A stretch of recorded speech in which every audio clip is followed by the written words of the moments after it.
Right, today we're going to give you a little video presentation or PowerPoint presentation on how you can probably, by learning a few words, avoid getting caught. So we'll start off by saying that the following procedure applies for a summons to appear in court or for any commercial document sent to your name. Now, in this presentation we're going to show you what a name is and what an identity is, so it's all about the name. Most people don't understand what a summons is, so they panic and race out to hire a lawyer. Is that your best option?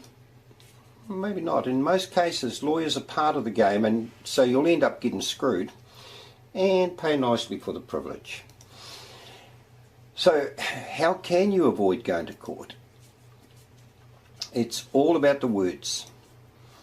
So if you learn the words, you can start to set yourself free.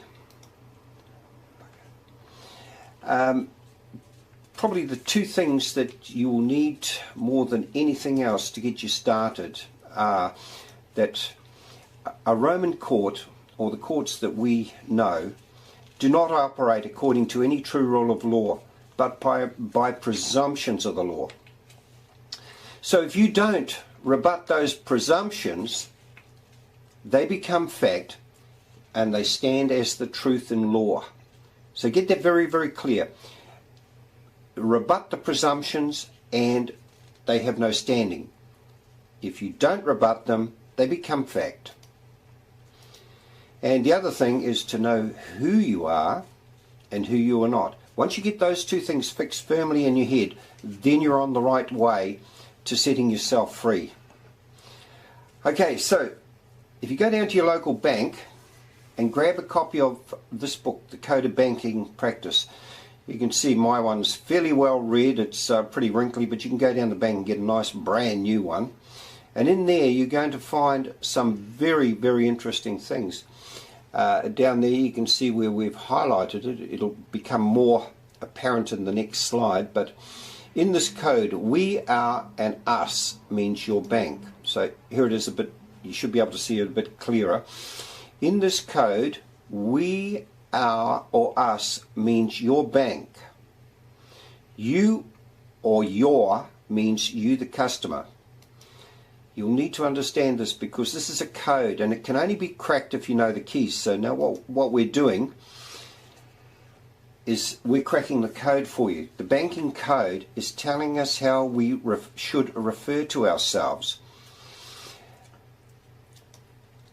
The code is telling us that if we refer to ourselves as we, our, or us, then we are the bank. The code is also telling us that you or your means that you then become the customer. So beware, the customer is the one that always pays. Any summons, court paperwork or debt collector's letters will always be addressed to a name, but then they go on, then you'll find from then on the only part of the letter or the paperwork from the courts will be in the name, but from then on everything will be referring to you. For example, the plaintiff makes this claim against you. You are the defendant. They can never put the real person there. The only way that this happens is that you accept that you are the living man, and then they have joinder. So if you can remember this, you is the customer. You have to rebut, or we have to rebut, that we are you. Once we rebut that we are you, we're the bank or the banker, and they become the customer. So they'll go away and leave it alone. You is not your name. In fact, you is not a name. So what is a name? So if we go to Bovier's, It's one or more words used to distinguish a particular individual, such as Socrates or Benjamin Franklin. this is still from the same Bovier's online. Go online and have a look at this. No man can have more than one Christian name. So in general, a corporation must contract and sue and be sued by its corporate name. The living man, John Henry, has only one Christian name. The artificial name, John Henry Doe, in general, a corporation exists by contract, sues and is sued by its corporate name. In case you missed it, John Henry is the living man and cannot be summoned to court. The court is where John Henry Doe, the corporation, goes to fight other corporations. So the moment that you fail to rebut, you become the corporation, John Henry Doe. Read it again. In general, a corporation must contract and sue and be sued by its corporate name. So how does the living man become a party to the contract? By thinking words like you are referring to him.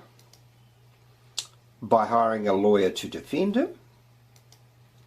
By replying to the claim and not rebutting it or arguing with it. By allowing the police to arrest him.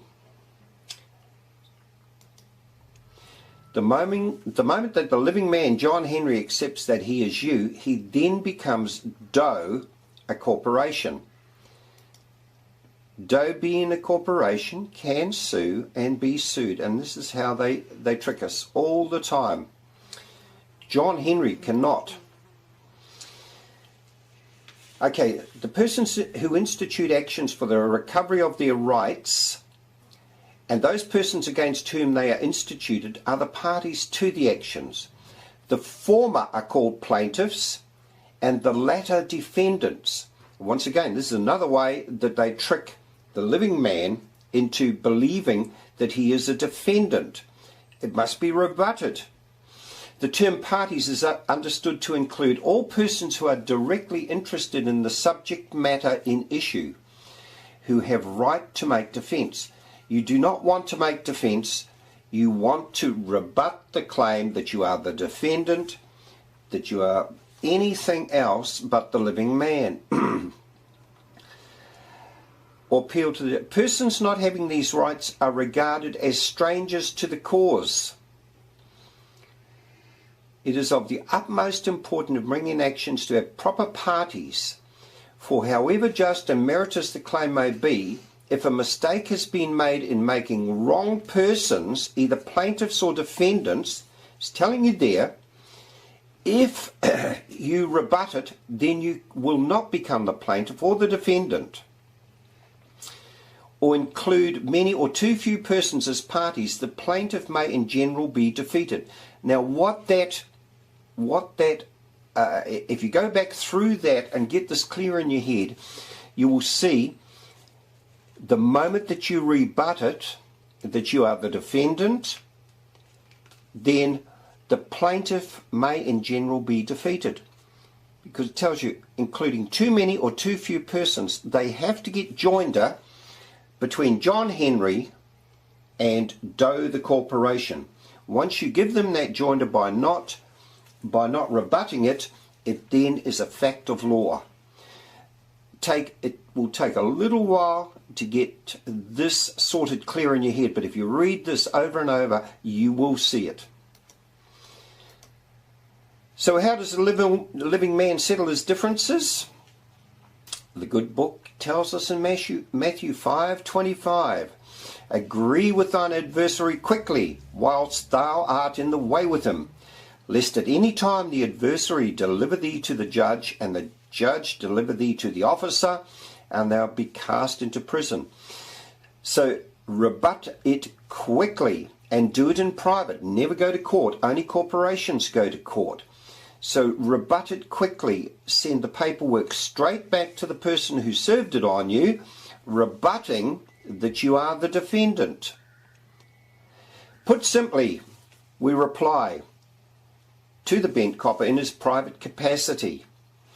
And we say, John Henry in his inherent jurisdiction accepts your claim for value and offers to settle in the private upon bent copper providing satisfactory proof to substantiate his claim that the claim was addressed to you but was served on John Henry. It's that simple. So Bent Copper is now required to testify under his own full commercial liability that John Henry is you, and of course they cannot do that. So you rebut their claims right there and then. They have to go away. All they're doing is coming in as mercantile agents and raiding your trust account, making you the customer so that you pay. But if you go and check your own paperwork, you'll find that the birth certificate warns you this certificate is not evidence of the identity of the person presenting it. Now get this very clear. You'll find that anyone in the military or in the police force, they do not have names, they have identities. So if you ask for their name, they will give you a number. So I'm just going to give you a little clue here. You want an identity, give them your birth certificate number. That's your identity. The birth certificate cannot prove the identity, but the number can. So do we use it? Why do we use it to verify our identity? As it confirms our name, not our identity. Every time they ask you for your birth certificate so that you can get a driver's license or a bank account or anything like that, so look, that doesn't prove my identity. It only proves my name. Therefore, if we continue to use our name, we will continue being the customer and not the bank. I know what I'd rather be. I want to be the bank. Learn the words. Stop using me or I. It's we, our, or us to show your true identity. Me or I is the name. And never be you. I wouldn't want to be you.